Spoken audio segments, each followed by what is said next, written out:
E aí você comentou um pouco sobre encontros que você teve, né? Eu sei que você teve alguns encontros incríveis, eu queria que você comentasse um pouco mais com Schwarzenegger, com a Greta, com James Cameron, né, que é o diretor do Titanic e do Avatar. Queria que você comentasse um pouco em que contexto que você encontrou essas pessoas e o que eles têm feito de fato, qual que é o papel deles e como você vê mais pessoas podendo se juntar como aliadas mesmo nessa batalha. Então, acho que tem dois episódios diferentes dentro dessa questão, né? Eu acho que um foi uma jornada de luta contra a implantação da hidrelétrica de Belo Monte, que é uma luta que vem desde 1989, com um encontro em Altamira, e teve vários episódios até chegar aqui em 2012, no início da construção da hidrelétrica.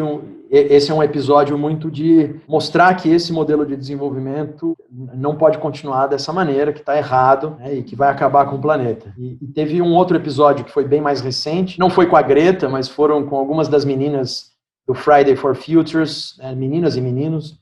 Veio a Nuna De Weaver, a Adelaide, Elijah Mackenzie, então são algumas jovens lideranças desse movimento super novo, né, da primeira geração que sentiu que pode não ter planeta quando eles forem adultos. Então, muitos jovens estão na rua e estão pressionando o parlamento, estão fazendo uma série de ações.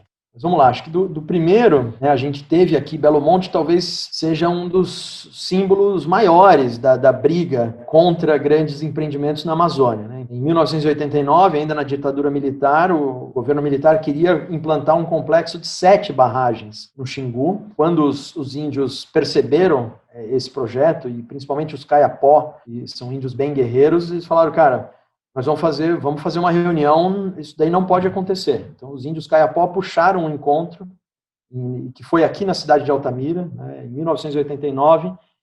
Chico Mendes tinha acabado de ser assassinado, né, em dezembro de 88. Né, você tinha um rebuliço nessa questão ambiental nesse momento, né, tinham várias conferências sendo feitas, o tema estava começando a ficar bem quente.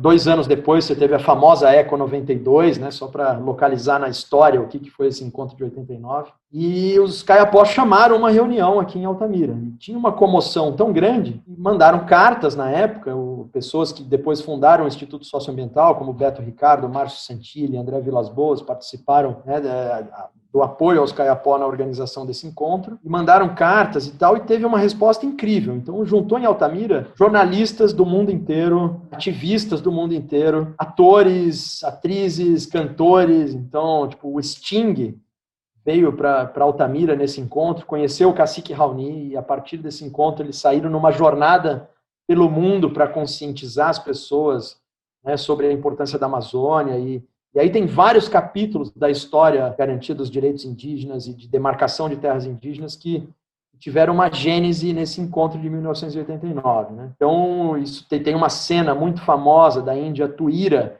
né, botando um facão na bochecha do Muniz Lopes, que era, então, diretor da Eletrobras. E o resultado desse encontro foi que foram bloqueados os empréstimos que estavam sendo negociados para o complexo hidrelétrico de Belo Monte, e o Brasil não tinha condições de fazer isso.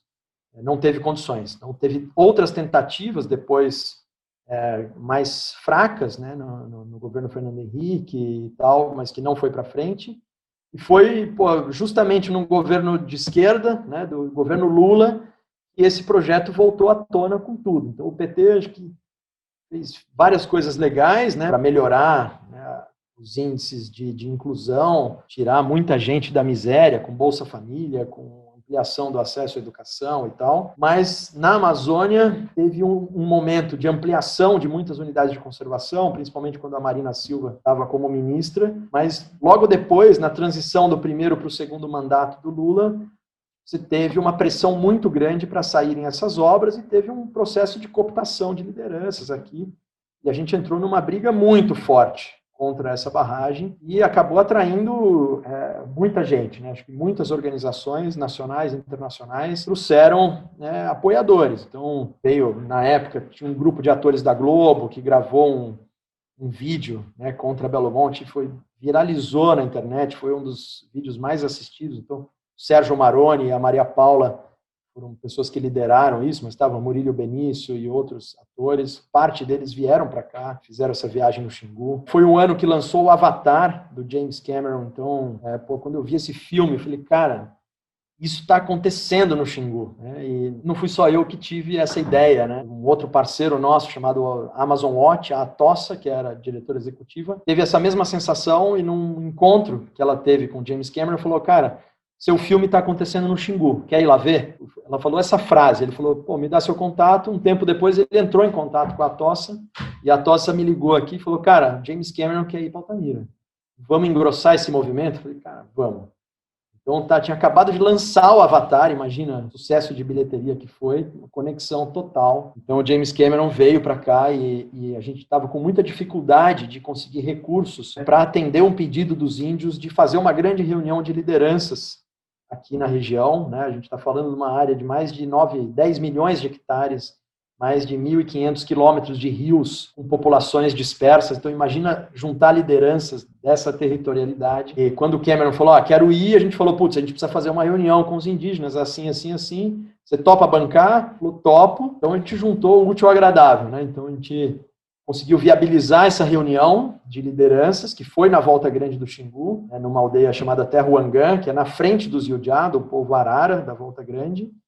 E o James Cameron veio numa primeira viagem, ele, a esposa e um assessor, e ele falou, cara, eu quero uma viagem discreta para eu entender a dinâmica. Então, fui a pessoa que acompanhou em campo essa viagem, tivemos conversas incríveis, e pegamos um barco de Altamira até a Volta Grande, umas 6 horas mais ou menos de viagem, que deu tempo de entender um pouco a dinâmica da Volta Grande e tal, e enquanto isso estava rolando a reunião de lideranças na Volta Grande. Eles se reuniram antes, o James Cameron chegou e eles continuaram reunidos depois, conseguiram conversar e definir uma estratégia. E teve, acho que, 2 episódios nessa primeira viagem que foram incríveis, cara. Um, porque a gente estava no barco, cara, e começou a sair fumaça do motor no meio do rio, cara. Ele falou, cara, fudeu, cara, nós vamos afundar esse barco com o James Cameron e tal. E pra quem não lembra, o cara é diretor do Titanic, né?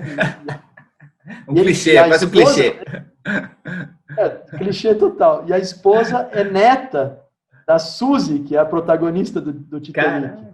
Então, ele conheceu a esposa na época da filmagem e tal. E, cara, a gente precisou acionar procedimento de emergência, tinha um barco junto. Falou, emergência, vamos pro barco. Eles achavam que era uma simulação, alguma coisa assim.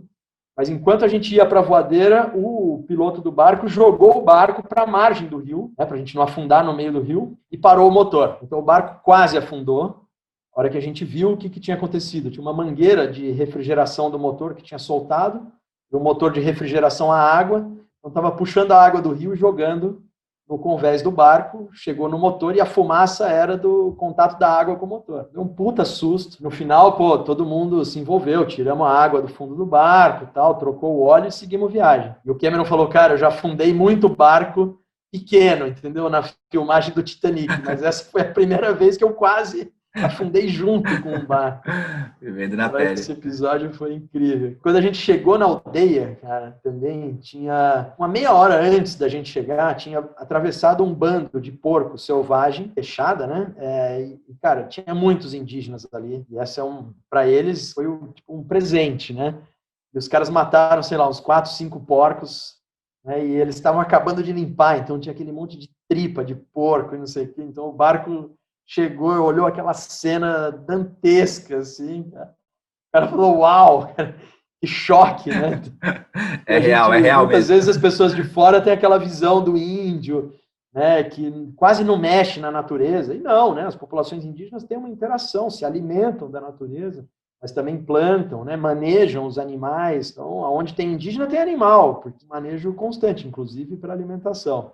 Enfim, aí teve a reunião, foi super legal e tal, e o Cameron pirou, né, na região, entrou muito nessa campanha, a campanha contra Belo Monte ganhou o mundo. Ele veio numa segunda viagem, ele fez um lançamento do Avatar no Brasil, em São Paulo, e ele falou, cara, vamos organizar uma viagem, eu quero levar os executivos da Fox Film e os atores para ter contato com essa realidade.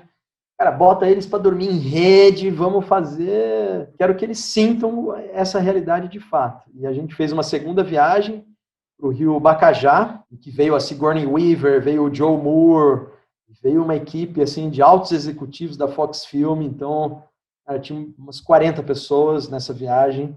E aí, Raoni veio, algumas outras lideranças, né? Então foi uma reunião muito bonita, porque juntou muita gente interessante e engrossou o caldo. E uma terceira viagem que o Cameron trouxe o Schwarzenegger. O Schwarzenegger tinha sido convidado para um evento aqui no Brasil, e o Cameron também, e ele falou, cara, vamos lá para Volta Grande. E aí organizamos uma terceira viagem. O Schwarzenegger, cara, foi muito louca, né? E o Cameron falou assim, Marcelo, você consegue organizar uma aula, tipo, de 1 hora para você explicar o que é Brasil, o que é Amazônia, o que é população indígena, o que é Belo Monte. Só isso. O Schwarzenegger, antes da gente pousar na aldeia, entendeu? E aí ele contratou um hidroavião.